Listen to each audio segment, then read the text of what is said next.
Wah, wah, wah. Oh, Rocksteady, why do you disappoint me? So, in case you are not aware, PlayStation had a State of Play the other day, and the main focus of the State of Play was around the new Suicide Squad Kill the Justice League game that's coming out in May. Developed and produced by Rocksteady, the same studio behind the Batman Arkham games.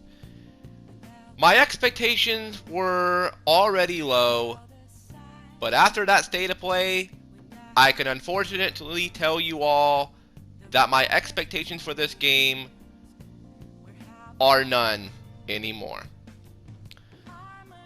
I was hoping the rumors would not be true. All the rumors that were going around all over the place about this game. And I was just praying that they wouldn't be true, that this has to be some sort of joke. Please don't let this be true. Please don't let this be real. Well, unfortunately, as the case with a lot of rumors that happen in the video gaming industry, most of the time they turn out to be true. Suicide Squad Kill the Justice League, coming out in May, will be a online only, live service, battle pass, microtransaction, boring piece of crap.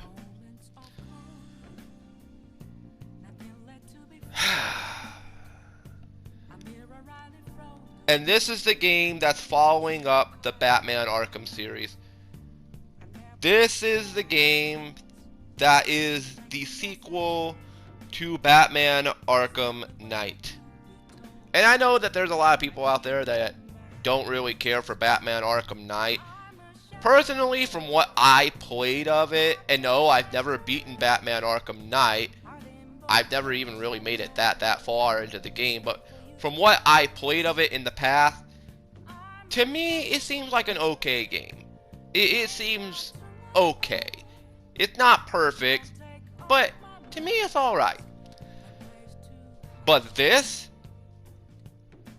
game, I'm sorry, from what I saw of the gameplay the other day, this is just my personal opinion, it looks boring. It looks like it's repetitive.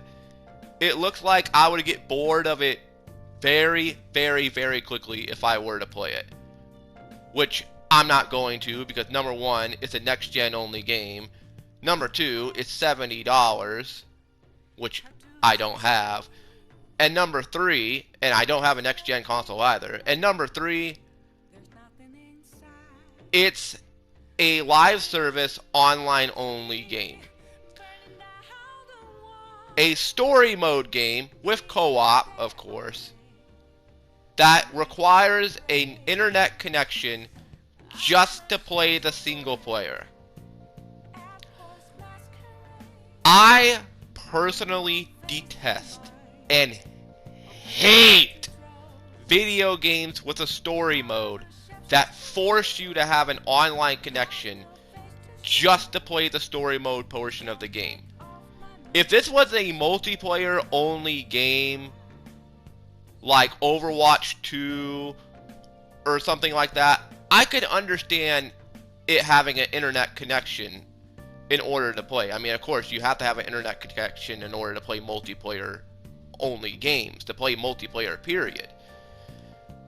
But this is supposedly a single player only game with co-op in case you want to play with your friends. And they're forcing you to have an internet connection on it. So guess what that means? If this game ends up flopping and a few years go by and Rocksteady decides, we don't want to pay for the servers no more, we're just going to shut the servers down on the game. Guess what? You pay $70 for a game that doesn't even function anymore. There's not even an offline mode to this game. They've confirmed that this game will not have an offline mode. It's not going to have a mode where you play against bots. It's not going to have a mode where you can play the game offline unless they patch it in later on in the game's life cycle, which I seriously doubt. Considering that this is a live service only game, I seriously doubt they're going to do that. But then again, you never know, I might be wrong. But for now, this is a live service online only game, meaning that if it flops, and a few years down the line they decide to turn the servers off on this game, congratulations, you paid $70 for a brick. I mean, the only good thing that's going to come out of having the game is using it as a coaster for your cold beverage or something. That's pretty much the only good thing that's going to come out of it. I fucking hate single player games that require you to have an online connection. I understand auto saving and stuff, and you know, I understand, you know, wanting to make sure nobody's modding or hacking a game, but modding and hacking a game should only apply to like multiplayer, in my opinion. Who gives a shit about single player? Who fucking cares? It's my game. If I want to mod my single player game, I have every right to mod my single player game. Look at games like Fallout 4 and Skyrim, and the amount of mods that are made for those games on a weekly basis, on a yearly basis. To this day, people are still making mods for that game. And the mods are sometimes even better than the original game. Like, I've seen people make full-fledged map mods for Skyrim that are even bigger than the base game map. Anyways, it requires an internet connection to play the story mode. If you don't have internet connection, you basically pay $70 for a brick. Strike number one. This game will cost $70 and will be next gen only, and it's not going to be on Game Pass. Strike number two. And the third one, this game has the nerve to have a fucking battle pass system in it. So on top of charging you $70 for the game, they want you to fork over even more cash just to get cosmetic items and microtransactions. Strike number 3.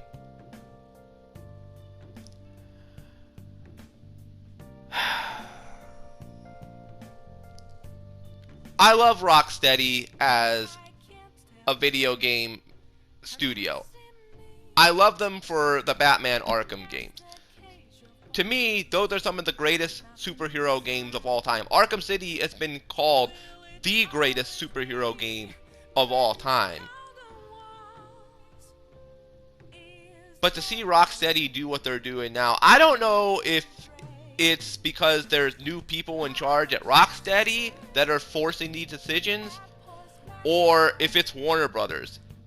I don't know which one I wouldn't be surprised if it's Warner Brothers. I don't know which one it is, but I wouldn't be surprised if it's Warner Brothers making these calls.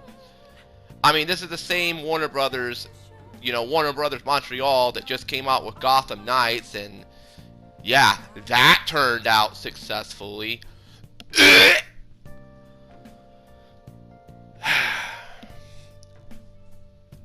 I'm disappointed. I'm frustrated. I'm heartbroken. But most of all, the one feeling that I'm feeling the most coming out of that state of play is I just don't give a shit about this game anymore. Who knows? Maybe I'm wrong. Maybe this game will come out and be a massive success. Maybe it'll actually be a contender for Game of the Year. Who knows? I may be wrong here. And to anybody that's going to come out and say, oh, you're just telling people not to buy the game. No, I'm not saying that. If you still want to go out there and pay $70 for this game and still play this game, and if you actually enjoy the game, hey, more power to you. I'm not going to shit on you if you buy the game. If you want to buy the game, buy the game. Me personally, I'm choosing not to buy it because I'm not interested in it. The gameplay looks boring. It looks repetitive. It's an online-only game with it that requires an internet connection in order to play. Basically, if you want me to sum it all up, This game looks like the DC version of Marvel Avengers. Remember that? Remember that freaking game? How well that game turned out? That game turned out so well that there's rumors going around that Square Enix is going to turn the game servers off for that game. And guess what that means? That game is also going to be a brick as well because it requires an internet connection in order to play.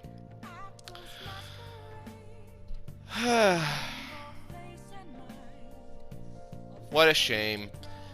My expectations going into the state of play were already pretty low for this game, but now I just don't care anymore.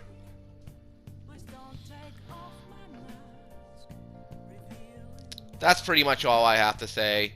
I know, not the best discussion video I did, but I just had to come on and talk about this. Anyways, see ya. Stay tuned for future videos, and I'm out.